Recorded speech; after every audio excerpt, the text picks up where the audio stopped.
Everyone, हम कर रहे हैं बीएड फर्स्ट ईयर का हमारा सेकंड पेपर है जो कंटेम्प्रेरी इंडिया एंड एजुकेशन, जिसकी हमने 4th यूनिट स्टार्ट की है। तो प्रीवियस लेक्चर में हमने एक टॉपिक स्टार्ट किया था, challenge of education for pre schools to secondary school. पिछले लेक्चर में हमने किया pre primary and primary schools का। तो इस लेक्चर में हम बात करेंगे secondary and senior secondary schools के एजुकेशन के बारे में, जो भी चुनौतियां आती हैं और उसका जो समाधान है हम कैसे कर सकते हैं। कि जैसे हम सबको पता है कि एजुकेशन हमारे लिए बहुत जरूरी है, इवन हर एक पर्सन के लिए एजुकेशन बहुत ज़्यादा जरूरी है। तभी हमने जो प्राइमरी एजुकेशन है वो यूनिवर्सलाइजेशन ऑफ प्राइमरी एजुकेशन का सपना देखा है कि हर एक बच्चे तक फ्री और जो कंपलसरी एजुकेशन है वो पहुंचनी चाहिए, ताकि हम बच्चों को एटलीस्ट प्राइमरी लेवल तक की जो एजुकेशन है वो हर एक बच्चे को प्रदान कर सकें। जितना इम्पोर्टेंट हमारे लिए प्राइमरी एजुकेशन है उतनी ही इम्पोर्टेंट हमारे लिए सेकेंडरी एजुकेशन या फिर सीनियर सेकेंडरी एजुकेशन है। तो हम बात करेंगे सैदेन के शब्दों में। जो सैदेन हमारे शिक्षा शास्त्री रहे हैं, उन्होंने कहा कि सारे संसार के शैक्षणिक क्षेत्रों में माध्यमिक शिक्षा के दर्जे के प्रति जो गहरा असंतोष रहा है और वे काफी समय से यह अनुभव करते रहे हैं कि उनकी आमूल पर संरचना तत्काल आवश्यक है। हमारे एजुकेशन खास करके सेकेंडरी एजुकेशन और सीनियर सेकेंडरी एजुकेशन में जो चेंजेस होने चाहिए तो वो चेंजेस बहुत ही ज़्यादा जरूरी है, ताकि हम बेस्ट एजुकेशन बच्चों को प्रदान कर सकें। एक क्वालिटी की एजुकेशन जो हम देना चाहते हैं वो बच्चों को प्रदान कर सकें। यद्यपि प्राथमिक शिक्षा के क्षेत्र में बहुत सारे जो बहुमूल्य परिवर्तन हुए हैं और समय हमारे देश में जो बुनियादी शिक्षा पद्धति थी उन्होंने उसकी समस्याओं के प्रति एक बिल्कुल नया रवैया अपनाया है।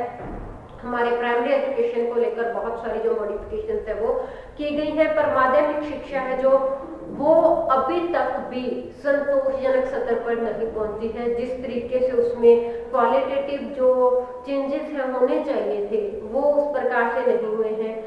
तो माध्यमिक शिक्षा भी कुछ समय पहले तक कुछ मिलाकर गतिहीन तथा अपरिवर्तनशील रही है, तो कुछ खास जो परिवर्तन है वो देखने में नहीं मिले। हमारे देश में माध्यमिक शिक्षा गतिहीन और अपरिवर्तित क्यों रही है या परिवर्तनशील क्यों रही है, इसमें गतिशीलता तथा परिवर्तनशीलता का कब, क्यों और कैसे समावेश हुआ है, आज हम इस टॉपिक पे बात करेंगे।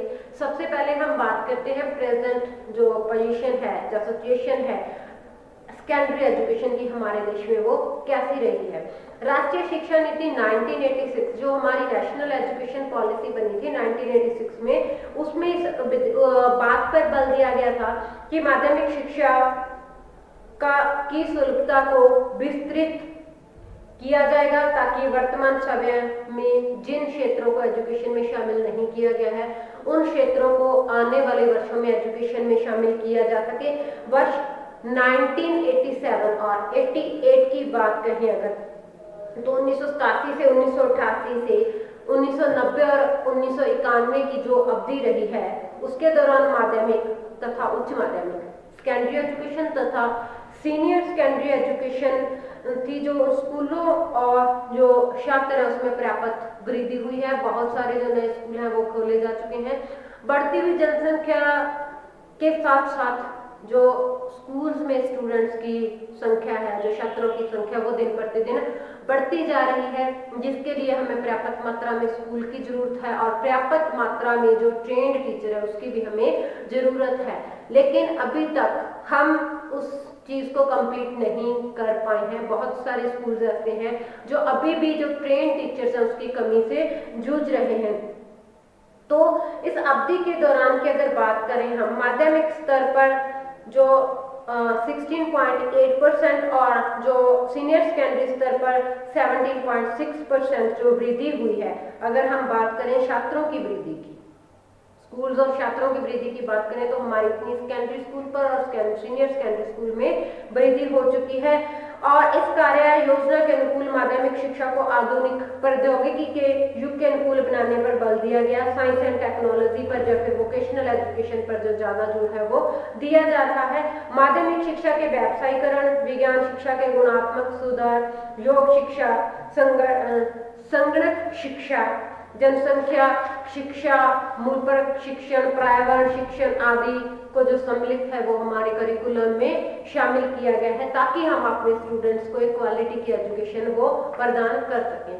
हम आगे बात करते हैं चुनौतियों की, कि हमारी जो एजुकेशन पॉलिसीज बनी है, जो हमारे एजुकेशन कमीशन बने हैं, उन्होंने अपने अपने तरीके से जो एजुकेशन डेवलपमेंट की बात की, अपने अपने तरीके से एजुकेशन में जो क्वालिटेटिव रिफॉर्म है उसकी बात करी, कि ताकि हम एक जो गुणवत्ता की शिक्षा है वो बच्चों को प्रोवाइड कर सकें। तो हर एक कमीशन में और जो पॉलिसी थी उसमें इस बात पर जोर दिया गया कि हमें संख्यात्मक वृद्धि की बजाय गुणात्मक वृद्धि पर जोर देना चाहिए। स्वतंत्र भारत में प्राथमिक शिक्षा का विकास वो बहुत तीव्र गति से हुआ है, किंतु इस विकास का संबंध है वो उसकी संख्यात्मक वृद्धि तक रहा है। उसका जो गुणात्मक विकास होना चाहिए था वो गुणात्मक विकास नहीं हुआ। यद्यपि हर एक जो एजुकेशन रिगार्डिंग पॉलिसी जो एजुकेशन कमीशन बना है उसमें इसी बात पे जोर दिया गया था कि हमें संख्यात्मक वृद्धि की बजाय गुणात्मक वृद्धि पे जोर देना चाहिए, लेकिन कहीं ना कहीं ये बात मिस हुई है। जो वृद्धि हुई है वो संख्यात्मक ज्यादा, गुणात्मक कम हुई है। इस प्रकार हमारी प्रचलित जो सेकेंडरी एजुकेशन है उसमें अनेक दोष और जो समस्याएं हैं उसका समावेश है। बहुत सारी जो समस्याएं हैं सीनियर सेकेंडरी और जो सेकेंडरी एजुकेशन है उसमें आ रही हैं। हम कुछ प्रमुख समस्याएं और उनके समाधान के बारे में बात करेंगे कि कौन कौन सी जो मेन समस्याएं हैं और उसका जो समाधान है वो हम कैसे करेंगे। हम साथ साथ समस्या और साथ ही साथ उसका जो समाधान की बात है वो करेंगे। सबसे पहले हम बात करते हैं उद्देश्यहीनता। उद्देश्यहीनता है जो एजुकेशन, जो उद्देश्यहीनता एजुकेशन है वो बहुत ही बड़ी जो समस्या है हमारी एजुकेशन की। क्वालिटेटिव जो एस्पेक्ट होना चाहिए उसमें अगर प्रॉपर उद्देश्य नहीं है तो जो उसका गुणात्मकता है उस पर असर पड़ता है।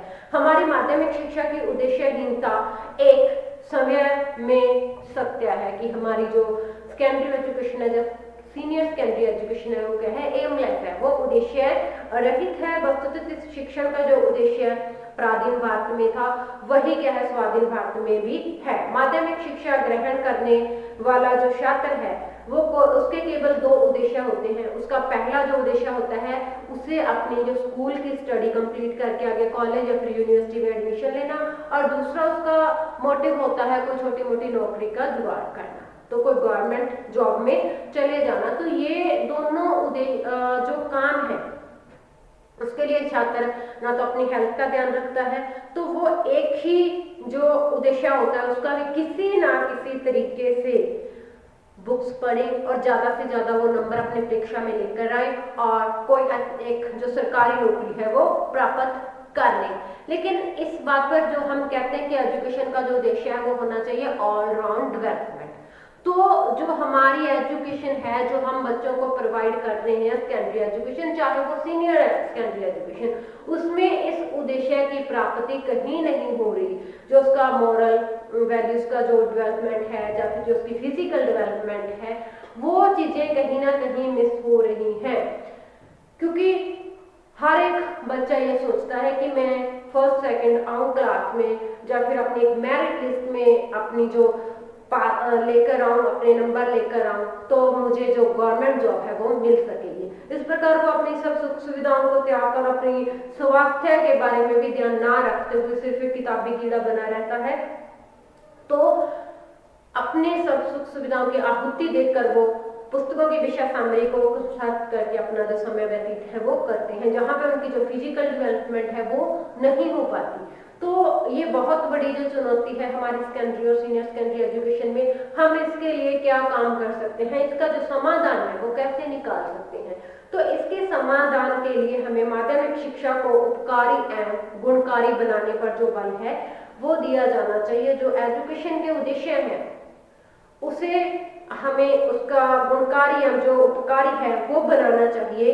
इस विषय में डॉक्टर S.N. मुखर्जी का परामर्श है, माध्यमिक शिक्षा समय में पूर्ण होनी चाहिए और उसे छात्रों को उच्च शिक्षा के लिए तैयार करना चाहिए। उसे कुछ छात्रों को जीवन में प्रवेश करने के लिए और दूसरों को विश्वविद्यालय में प्रवेश करने के लिए तैयार करना चाहिए। अगर एजुकेशन हमें यूनिवर्सिटी एडमिशन लेने के लिए सिखाती है, जॉब के लिए सिखाती है, तो एजुकेशन ऐसी भी होनी चाहिए जो हमें अच्छे काम करने के लिए प्रेरित करें, हमें एक अच्छा नागरिक बनने के लिए प्रेरित करें, वो हमें जीवन में एडजस्टमेंट कैसे करनी है, हर एक परिस्थिति में कैसे एडजस्ट करना है, इस बात को भी सिखाया जाना एजुकेशन का एक उद्देश्य वो होना चाहिए। क्योंकि हम अक्सर ही देखते हैं कि जब कभी बच्चे पर टीचर का प्रेशर होता है कि आपने अच्छे मार्क्स लेके आने हैं, घर से प्रेशर होता है, लेकिन जब वो अच्छे मार्क्स नहीं ले आ पाता इस प्रेशर के दौरान, तो बहुत सारे जो बच्चे हैं वो गलत कदम उठा लेते हैं।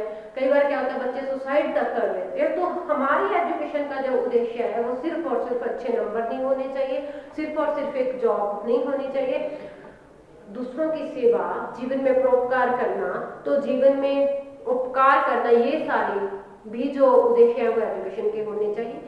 जिंदगी में हर एक परिस्थिति में कैसे हमें अपने आप को एडजस्ट करना, वो भी उद्देश्य जो एजुकेशन का होना चाहिए। आगे हम बात करते हैं, जो अगली चुनौती है वो है अनुशासनहीनता। अनुशासनहीनता अक्सर ही देखा गया है कि जो अनुशासनहीनता का जिम्मा होता है वो क्या होता है, स्टूडेंट पर डाल दिया जाता है कि छात्र हैं जो विद्यार्थी है वो अनुशासनहीन है। ये एक हम कह सकते हैं कि एक बहुत नई प्रणाली है और एक देशव्यापी प्रणाली है या स्थिति है। अनुशासनहीनता छात्रों द्वारा की जाती है और इसका दोषारोपण भी उन्हें दिया जाता है कि छात्र की जो अनुशासन है वो भंग करते हैं, अनुशासनहीन हो जाते हैं। लेकिन इसके पीछे के जो कारण है हम वो नहीं देखते। अनुशासनहीनता अपने आप में एक कारण नहीं है, उसके पीछे बहुत ही जो कारण है वो रिस्पॉन्सिबल है, वो जिम्मेदार है। जैसे शैक्षणिक कारण हो गया, आर्थिक कारण हो गया, सामाजिक कारण है वो हो गया। तो जब शैक्षणिक कारण हो जाता है कि बच्चे पर जो सिलेबस है उसका भार बहुत ज्यादा है, टीचर उससे एक्सपेक्ट कर रहे हैं, माता पिता उससे एक्सपेक्ट कर रहे हैं कि मेरा बच्चा अच्छा नंबर लेके आए, मेरा बच्चा जो क्लास में फर्स्ट आए। तो उस दौरान भी क्या होता है कि पर्सन होता है ना वो अंडर प्रेशर आ जाता है, तो उसके ऊपर प्रेशर ज्यादा होने के कारण क्या है, वो अनुशासनहीन भी हो सकता है। दूसरी बात, आर्थिक कारण आ सकते हैं। जो गरीब घर के बच्चे होते हैं वो भी कहीं ना कहीं जो अनुशासन है उसको फॉलो नहीं करते, या फिर वो रीजन बन जाता है जो आर्थिक कारण है। वहां पे कारण कैसे बनता है, भेदभाव की नीति वाला कारण बन जाता है। देखो, हर एक जो बच्चे स्कूल में जाते हैं हर एक का स्टेटस एक जैसा नहीं होता, कोई बहुत अमीर होता है, कोई गरीब होता है, कोई जो मिडिल क्लास फैमिली से आता है। लेकिन जब अमीर बच्चों को बच्चे देखते हैं, उनकी सुख सुविधाओं को देखते हैं, तब भी उनके मन में भी ऐसा जाता है। जब फिर उन बच्चों द्वारा जो भेदभाव किया जाता है बच्चों के साथ, गरीब बच्चों के साथ, वो भी क्या है, अनुशासनहीनता का कारण बन जाता है। आगे हम अगर बात करें सामाजिक वातावरण की, जो सामाजिक वातावरण है वो भी क्या है, बच्चों के अनुशासनहीनता के लिए बहुत ही ज्यादा जिम्मेदार हो सकती है। क्योंकि बच्चा जिस तरीके के समाज में रहता है उसी तरीके की जो बातें हैं वो सीख लेता है। तो उस प्रकार जब बच्चा अपनी सोसाइटी में अनुशासनहीनता सीखता है तो वो स्कूल में भी ऐसा बिहेव है वो करता है, जिससे क्या होता है, स्कूल में अनुशासनहीनता के कारण जो बच्चों की स्टडी पर बुरा असर पड़ता है। तो इस प्रकार ये अनुशासनहीनता भी एक बहुत बड़ा कारण है हमारे सेकेंडरी एजुकेशन और सीनियर सेकेंडरी एजुकेशन में। इसके लिए हम क्या समाधान कर सकते हैं, इसके लिए कौन कौन से जो सोल्यूशन है वो निकाल सकते हैं। देश में स्वर विद्यमान छात्र अनुशासनहीनता की समस्या का समाधान करने के लिए कुछ जो उपाय हैं उनका सुझाव दिया जा सकता है। सबसे पहले माध्यमिक शिक्षा को जो हम कह सकते हैं कि दोष मुक्त किया जाए, समय अनुकूल बनाया जाए ताकि वह व्यस्तक जीवन की आवश्यकताओं की जो पूर्ण है वो कर सके।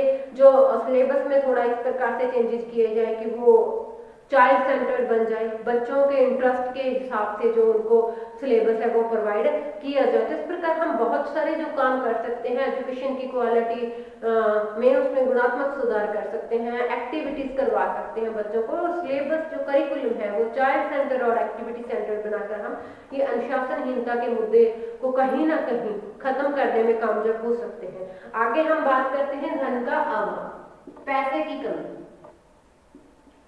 धन की कमी या धन का अभाव। तो चाहे प्राइमरी एजुकेशन की बात थी, चाहे सेकेंडरी और सीनियर सेकेंडरी की बात हो रही है, तो धन की जब कमी होती है तो धन के अभाव में जो एजुकेशन के सामने बहुत सारी एक गुणात्मक सुधार अगर करना हो तो उसमें बहुत सारी जो चुनौतियां हैं वो आती हैं। माध्यमिक शिक्षा की गुणात्मक उन्नति के मार्ग में धन का अभाव है जो वो जो बहुत बड़ा अवरोध है वो आ जाता है, बहुत बड़ी बाधा बनकर सामने आता है। भारत में अधिकांश माध्यमिक जो स्कूल्स हैं वो धन के अभाव में अपने छात्रों का शारीरिक, मानसिक एवं शारीरिक विकास करने में सफल नहीं हो पाते। वो बच्चों को वो क्वालिटी की एजुकेशन नहीं दे पाते जो होनी चाहिए। धन के अभाव का कारण जो मुख्य कारण है वो ये माना जा सकता है कि छात्रों से प्राप्त होने वाले शुल्क से जो स्कूल चलते हैं इनके लिए जो एक्स्ट्रा फंडिंग है वो बाहर से नहीं आती। जो फिर जो जिम्मा है स्टेट एजुकेशन का वो एक राज्य की जिला परिषदों या फिर उसकी नगर पालिकाओं पर होता है। तो जो सरकार की जो कार्यक्रम है या योजनाएं बनाई जाती है उसमें भी जो एजुकेशन पे पैसा स्पेंड किया जाता है उसमें भी थोड़ी कमी है। तो सरकार को बाकी जो प्रोग्राम होते हैं, जो बाकी कार्यक्रम या योजनाएं बनाई जाती है उसमें से थोड़ी बहुत कटौती करके जो एजुकेशन के लिए धन जो जुटाना चाहिए। तो हम अगर बात करें इसके समाधान की तो समाधान इसका कैसे हो सकता है, तो इसके केंद्र सरकारों और राज्य सरकारों को मिलजुल कर जो काम है उसके बारे में करना चाहिए। या फिर जो कुछ नॉन गवर्नमेंट ऑर्गेनाइजेशन है, स्वयं सेवी संस्थाएं हैं, उनके द्वारा भी हम एजुकेशन के रिगार्डिंग जो हेल्प ले सकते हैं। तो ऐसी संस्थाएं भी फाइनेंशियली वो हेल्प कर देते हैं। तो इस प्रकार एक दूसरे की सहायता से ही हम जो हमारी एजुकेशन है उसमें गुणात्मक सुधार है वो ला सकते हैं। आगे हम बात करते हैं निर्देशन का अभाव, लैक ऑफ इंस्ट्रक्शंस। निर्देशन का अभाव,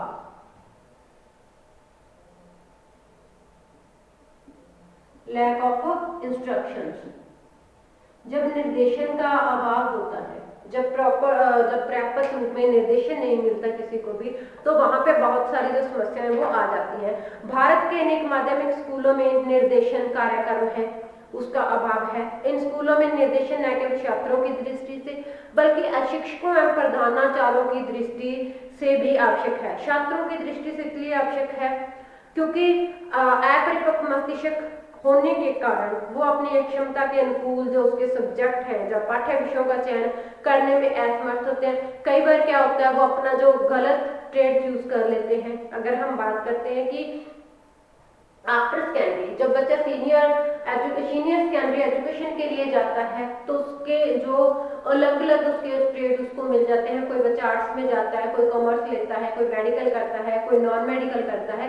तो इस प्रकार बहुत सारे बच्चे ऐसे होते हैं जिनको प्रॉपर गाइडेंस नहीं मिलती कि आपको कौन सी लाइन है वो चूज करनी चाहिए। तो कई बार क्या होता है बच्चा जो अपनी एबिलिटी से बाहर जाकर वो लाइन चूज कर लेता है, जिसका नतीजा क्या होता है वो जो परीक्षा में असफल हो जाता है। तो इस प्रकार हमें प्रॉपर जो गाइडेंस बच्चों को देनी चाहिए, बच्चों की काउंसलिंग करनी चाहिए। उसके आधार पर हम बच्चे को बता सकते हैं कि आप कौन सी ट्रेड में जा सकते हो, कौन सी लाइन आप है जो चूज कर सकते हो। तो इसमें हर एक स्कूल में हम कह सकते हैं अध्यापकों द्वारा बच्चों की जो गाइडेंस है या काउंसलिंग की जा सकती है।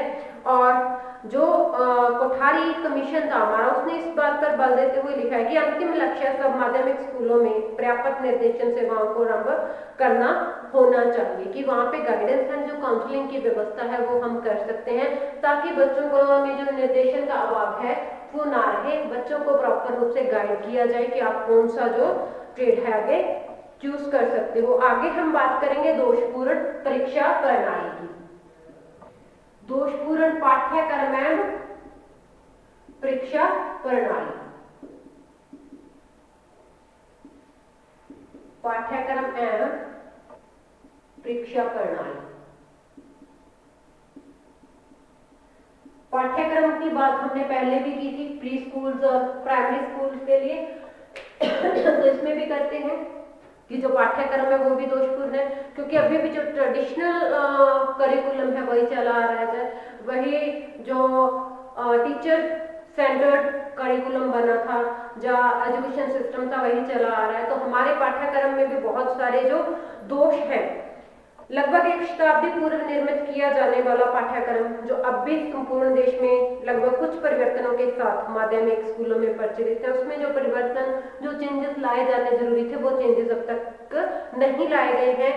समय अनुकूल ना होने के कारण उनकी जो उपयोगिता है वो स्पष्ट हो गई है और उनमें अनेक गंभीर है वो दोष प्रकट हो चुके हैं।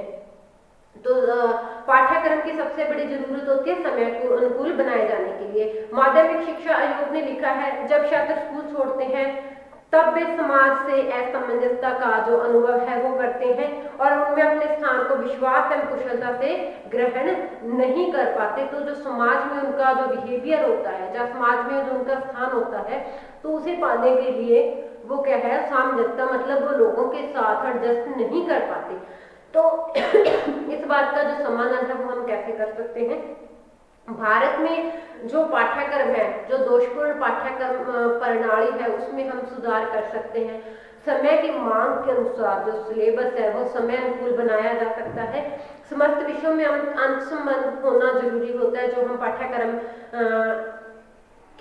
को ध्यान में रखकर, सभी जो विषय उसको ध्यान में रखकर हम उसमें सामंजस्य बैठा सकते हैं। पाठ्यक्रम का सामाजिक जीवन है, राष्ट्रीय जो समस्याएं हैं या राष्ट्रीय आवश्यकताएं हैं, उनका आपस में घनिष्ठ संबंध होता है। तो इस प्रकार हमें ध्यान रखना चाहिए कि वो हमारी आवश्यकताओं की पूर्ति करता होना चाहिए, जो सिलेबस हम बच्चों को या करिकुलम जो बच्चों को प्रोवाइड कर रहे हैं। तो फिर बात आती है आगे दोषपूर्ण परीक्षा प्रणाली की। हमारा जो एजुकेशन सिस्टम है, उसका जो इवैल्यूएशन सिस्टम है, वो भी क्या है, दोषपूर्ण है। वो कैसे है कि जो हमारी परीक्षा है वो हमारी एजुकेशन सिस्टम का एक अभिन्न अंग मानी जाती है। हमें बच्चों को बुक्स की जो नॉलेज है वो दी जाती है, बुक पढ़ाई जाती है, फिर उसके बाद क्या होता है, उसी सिलेबस में से परीक्षा दी जाती है। तो इस प्रकार हम कह सकते हैं कि हमारी जो प्रैक्टिकल नॉलेज यहाँ कम दी जाती है और जो थ्योरेटिकल नॉलेज है उस पर ज्यादा जोर दिया जाता है। परीक्षा का एक निष्क्रिय तत्व समझे जाने का कारण है उसमें दोषों की प्रचुरता। बहुत सारे जो दोष हैं हमारी परीक्षा प्रणाली में वो पाए जाते हैं। प्रत्येक अध्यापक की शिक्षण दक्षता और प्रत्येक छात्र की जो बौद्धिक योग्यता है कि केवल एक ही कसौटी है, परीक्षा कि उसको साल के लास्ट में जो फाइनल परीक्षा उसमें बिठा दिया जाता है। उस समय वो जो कुछ लिख के आता है, वो जो कुछ काम करता है, उसी के आधार पर उसका जो मूल्यांकन है वो किया जाता है। यहाँ तक छात्रों का संबंध है, यह कसौटी उनके लिए अभिशाप बन चुकी है। तो छात्र बहुत जो परेशान है इस प्रणाली से। तो इसके यह निष्कर्ष निकाला जा सकता है कि इस समय ली जाने वाली परीक्षाएं हमको विद्यार्थियों की मानसिक उपलब्धियों का भी ठीक मूल्यांकन करने में सहायक नहीं है। जरूरी नहीं है कि जिस टाइम पे परीक्षा हो रही है कि पर्सन वहां पे मेंटली जो है बिल्कुल सही हो, वो अंडर प्रेशर ना हो। तो प्रेशर की वजह से ना तो बच्चे जो अपनी परीक्षा भी अच्छी तरीके से कंप्लीट नहीं कर पाते। इस प्रकार अगर हम इसका समाधान चाहते हैं तो माध्यमिक शिक्षा जो दोबारा इंगित किए जाने वाले परीक्षा प्रणाली के दोषों से चिंतित होकर भारत सरकार ने उनका निवारण करने का जो निर्देश था वो दिया था। कोठारी कमीशन में लिखा है कि मूल्यांकन निरंतर चलने वाली प्रक्रिया है, यह शिक्षा की संपूर्ण प्रणाली का अभिन्न अंग है। इस पर इसलिए हमें इसको प्रॉपर रूप में परिवर्तित करना होगा, उसको अच्छे से जो परीक्षा प्रणाली में जो दोष है उसको दोष मुक्त करना होगा। आगे हम बात करते हैं शिक्षा का निम्न सत्र।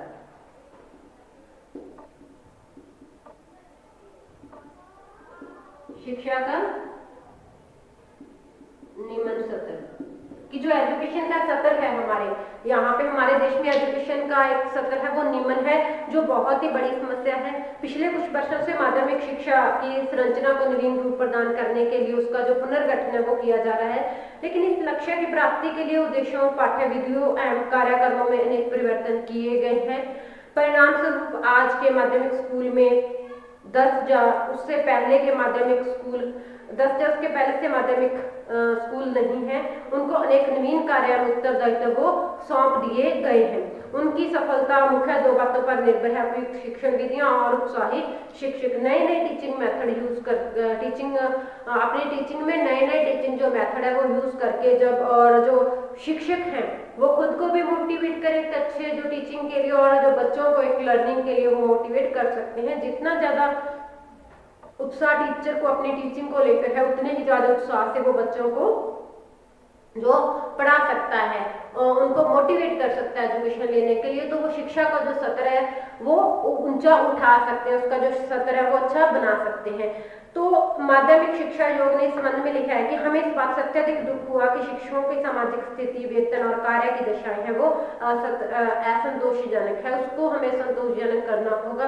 वास्तव में ये हमारा सामान्य विचार है कि समस्त रूप में उनकी जो स्थिति है पहले से बहुत अधिक खराब है। तो ये माध्यमिक आयोग जो बना था एजुकेशन डेवलपमेंट के रिगार्डिंग, उसने कहा है। तो इसका समाधान यही है कि हम बच्चे को भी मोटिवेट करें, खुद टीचिंग कार्य के लिए मोटिवेट रहें और बच्चों को एजुकेशन लेने के लिए मोटिवेट किया जाए। और घर परिवार जो पेरेंट्स हैं उनका भी फर्ज बनता है कि वो अपने बच्चों को जो एजुकेशन है वो लेने के लिए मोटिवेट करते रहे, ताकि हम जो हमारे शिक्षण का स्तर है उसको सुधार सके। आगे हम बात करते हैं 3 भाषाओं का अध्ययन।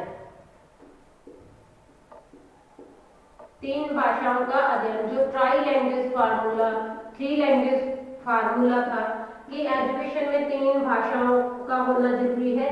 जो प्राइमरी क्लासेस तक वहाँ पे जो रीजनल लैंग्वेज है उसका, और आगे उसके बाद जो हमारी नेशनल लैंग्वेज है उसका प्रयोग किया जाए इंस्ट्रक्शन के लिए। और उसके बाद जो सीनियर सेकेंडरी और सेकेंडरी स्कूल है वहाँ पे क्या एजुकेशन, वहाँ पे थर्ड एजुकेशन जो इंग्लिश है उसका भी प्रयोग है वहाँ इंस्ट्रक्शन के रूप में किया जाए। सरकार की भाषा संबंधी नीति ने माध्यमिक शिक्षा में एक अवांछनीय समस्या जो पैदा कर दी।